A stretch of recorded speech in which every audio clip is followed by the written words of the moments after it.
Today on Public Eye News, the results from the Lake Superior Performance Rally, and later, a settlement in the Trump-era border family separation case.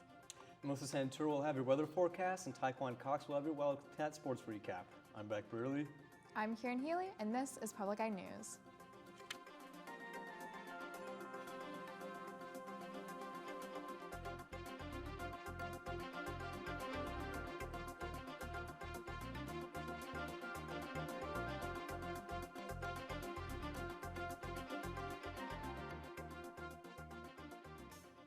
Downstate in Dearborn, Michigan, Bill Ford of Ford Motor Company gave a speech over the weekend urging the UAW to end the strike, citing concerns over the company's prospects in the future.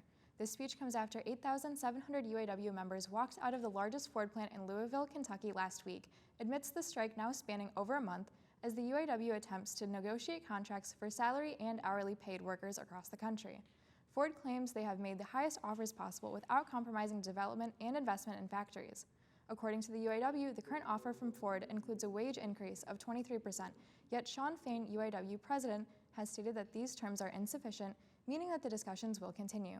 Ford has the highest numbers of UAW workers of the three major automakers facing strikes. The state of Michigan has announced a new website for surplus sales, which allows users to bid in online auctions for surplus property and confiscated property. It is located within the state's MI Login portal, which is accessible to everyone for viewing but requires buyers to create a free profile. The new webpage was created by the Department of Technology Management and Budget. According to the DTMB, moving the website to be integrated with the Michigan Login portal can save taxpayers up to $250,000 a year. Additionally, increased standards for security, confidentiality, and bidding experience are promised as well. More information about the sales can be found at michigan.gov/surplus. And in Marquette this weekend, the American Rally Championship came to a close with the final event of the season, the Lake Superior Performance Rally. Although it's a national event, rallying is a huge part of our state's history, and this year's event saw Canadian number 180 Subaru win the event, which is Brendan Simonuk and Keaton Williams' second win in a row, following their number 1 placement last year.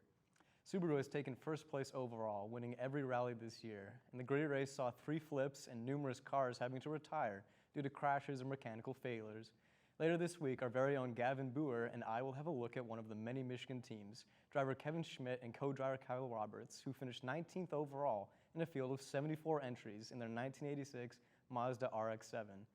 LSPR is notorious as one of the most difficult rallies in the lineup and is slated to return again next year. And it looks like the DNR is setting up some new ground rules across the state regarding fishing. Last Friday, there were several changes to fishing regulations across the state. Primarily the phrase, attempting to take, was removed in reference to fishing for Arctic grayling. In Michigan, since grayling currently are being raised in preparation for a limited future stocking program. This change will allow anglers to catch and immediately release Arctic grayling. It will not allow anglers to possess the species. And these new guidelines also affect Luce County, as they remove the Type A trout regulation in Youngs Lake. And the end of an era. Best Buy will no longer sell hard copies of its movies in its stores by early next year. It's a blow for DVD enthusiasts, but as WCCO's Beret Leon explains, it won't be the end for physical movies. You won't find a stockpile like this at Best Buy much longer. Physical media, I'm not surprised Best Buy is getting away from that. But you will find it here at Mr. Zero's.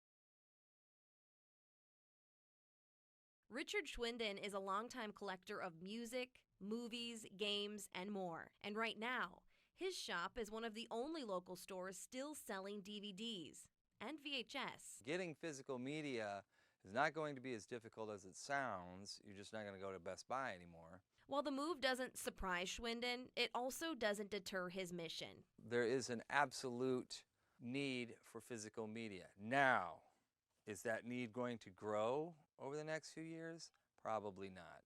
But there's always going to be a demographic that wants to buy these things. Streaming services or paid services, even if you buy it or download it, you don't own it.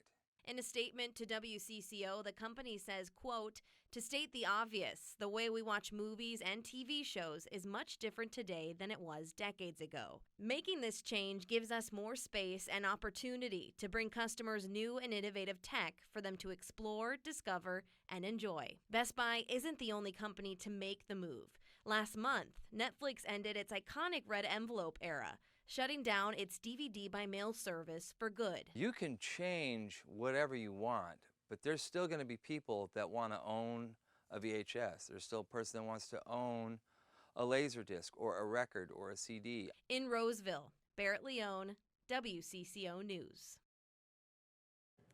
Now don't touch that dial. We'll be back with weather and national news after this break. Rescuers are using their bare hands, and you can see them throwing down blocks and trying to search desperately for survivors. Small arms fire as well as this heavy artillery fire, which means that the Russian lines are very close. This is as close as we've been able to get today to the explosion. It happened inside the police compound just behind me. We break stories from more places than any other international news broadcaster. We are the leaders in global breaking news. Welcome back. I'm Melissa Santour, taking a look at our roof cam on Northern Michigan's campus. It looks a little cloudy and chilly. Let's take a look at the map of the UP. Looking at Houghton, it's about 47 degrees and cloudy across the UP. Ironwood is 48. Iron Mountain, we've got a little bit of sun, 53. Menominee, 54, mostly sunny and cloudy. Escanaba, 52, partially sunny. Manistee, 53, partially sunny. And Sault Ste. Marie looks to have some sun as well at 54. Circling back to Marquette, it's cloudy as well and 47. Winds out of the north at 12 miles an hour, and barometric pressure is 30.1 inches and falling. Looking at tonight, it's going to be partly cloudy with a low of 39 with winds at northwest 7 miles an hour. And tomorrow looks to be mostly sunny with a high of 49, a low of 42, winds coming out of the southwest at 6 miles an hour. And taking a look at the rest of the week, it's going to be cloudy all across the board. Wednesday is going to be a high of 57, low of 49. Thursday, high of 55, low of 46. And Friday is going to be a chilly high of 49 and a low of 42. Back to the desk. All right, thank you, Melissa, for that weather report. And on Sunday, a train derailment in Colorado collapsed a bridge and killed one 60-year-old semi-truck driver. The train, operated by the Texas Freight Railroad Company, BNSF, was carrying coal and derailed on top of a bridge over Interstate 25, which caused the bridge to collapse. BNSF also owns the bridge and is in charge of maintaining the bridge, which was built in 1958. Photos were shared on social media of the semi-truck appearing to be under the collapsed bridge, with other cars and debris across the interstate. Reportedly, there were no injuries to the BNSF crew. The Pueblo County Sheriff's Office also claimed that no other vehicles were involved. The Colorado Department of Transportation claimed that local officials are waiting on federal investigators to arrive and assess the scene. Therefore, the interstate is indefinitely closed and the timeline for reopening was not given. A settlement has been reached between the Biden administration and the ACLU regarding separated families at the U.S. border. The settlement includes assistance with asylum applications and a prevention of separating families for the next 8 years. Thousands of families have been separated during the Trump administration, and lawsuits are still ongoing, which demand monetary compensation for damages, as well as changes to the federal policy. The settlement aims to help families with employment, housing, and medical benefits. Separations in specific circumstances are still granted, such as cases of abuse, but would now require improved documentation of separation so that families can be reunited later. The settlement has yet to be approved, so settlement objections will be heard before the hearing is held on whether to accept it. And Israel has signaled its ground invasion of Gaza could come at any moment with a mission to destroy Hamas in the wake of the terror group's brutal attack. Israel's military says nearly 200 hostages are being held in Gaza, more than previously reported. In the besieged city, as airstrikes continue, the situation becomes more dire by the moment. Thousands have been killed on both sides since the fighting began. Natalie Brand reports from the White House, where the president has changed his schedule because of the latest developments in the Middle East. Palestinians with dual citizenship crowded the border crossing from Gaza into Egypt Monday, hoping to flee the escalating violence.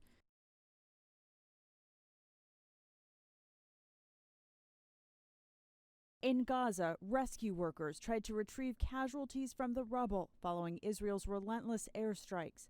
Basic necessities, including food and water, are running dangerously low. As the Israeli military moves closer to the Gaza border, soldiers tell CBS News they are ready.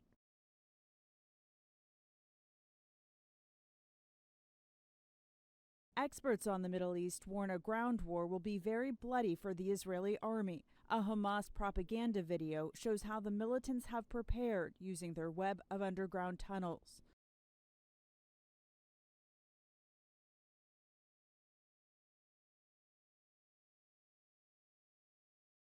President Biden's scheduled trip to Colorado today was postponed so he can focus on the growing conflict. On 60 Minutes last night, the president discussed the situation, including the hostages taken by Hamas, with the possibility Americans may be among those held.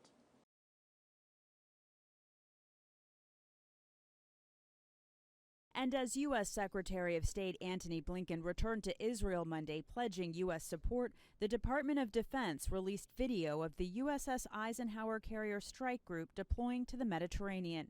Natalie Brand, CBS News, the White House. And after this break, Taekwon will be back with a sports recap.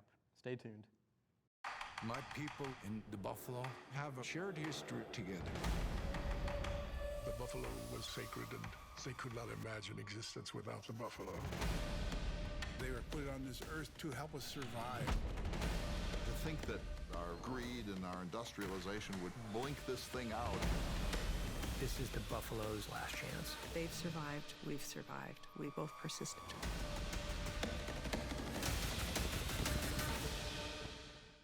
Hello everyone, welcome back to Public Eye News. I'm Taekwon Cox and this is Public Eye Sports. Starting off with some hockey, Northern Michigan's hockey team played their first games of the season this weekend. It would lose 8-5 on Sunday against number 17th ranked Minnesota Duluth. The hockey team was not able to win this weekend, but despite the bad news, freshman Tanner Lash was able to score a hat trick on Sunday and now has 5 goals in 2 games. He's an early candidate to win Freshman of the Year while leading the nation with his goal count. The Wildcats were outshot 41-28. The Wildcats next face off against out-of-conference opponent Arizona State on Friday the 20th and Saturday the 21st. And now switching over to football. NMU's football team took on their rivals Michigan Tech in a very one-sided game. Michigan Tech won a dominating 62-0. Northern's offense converted only 3 third downs on 12 attempts and finished the game with a net negative of 42 rushing yards. Sophomore Mitch Larkin played a strong defensive, adding 14 tackles to his stat line. But as a unit, the defense gave up 495 total yards, while Northern's offense had just 85. NMU's football team drops to 0-7 this season as they prepare to take on Grand Valley State, who recently beat the defending national champions. The game is at home, and Northern is looking to win their first game of the season at the Superior Dome. And now shifting over to women's soccer, the number 19th ranked women's soccer team went to Allendale, Michigan this weekend to face off against the number 9th ranked Grand Valley State. NMU won this game with a shutout, 1-0. The lone goal coming from Angelina Parentino late in the second half. This is just a 3rd time in program history where the Wildcats have won against the Lakers. There were 5 Cats that played the full 90 minutes. And that's it for sports. Back to you, back with more news. Oh, thank you, Taekwon, for that sports update. Yeah, I mean, a little bit of a rough week for NMU, but hopefully the outlook's going to be better as, we keep going on through the semester. Oh, absolutely. And an interstellar update, as NASA has released a video of carbon-rich samples delivered from spacecraft OSIRIS-REx. The samples were collected from asteroid Bennu, and scientists were particularly excited about the high amount of carbon collected, seeing as it was the richest sample collected in history. And back on Earth, over in Pennsylvania, a man was denied entry to a baseball game regarding his emotional support animal. Wally the alligator is a working emotional support alligator owned by Joey Henney of Jonestown, Pennsylvania. Henney spoke to the Philadelphia Inquirer last year and said the Walligator helps him battle depression, and he also likes to give hugs. All right, well, that seems to be all the time that we have for Public Eye News today. We'll see you tomorrow.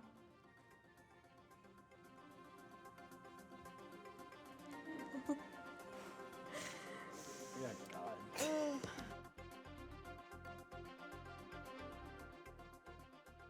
The preceding program was produced by WNMU-TV, Northern Michigan University Public Television, in studios located in Elizabeth and Edgar Hardin Hall. Thanks for watching Public Eye News. You can subscribe to our YouTube, tune in to WNMU Channel 13 every weekday at 4, or follow our Instagram at NMU Penn to never miss a story.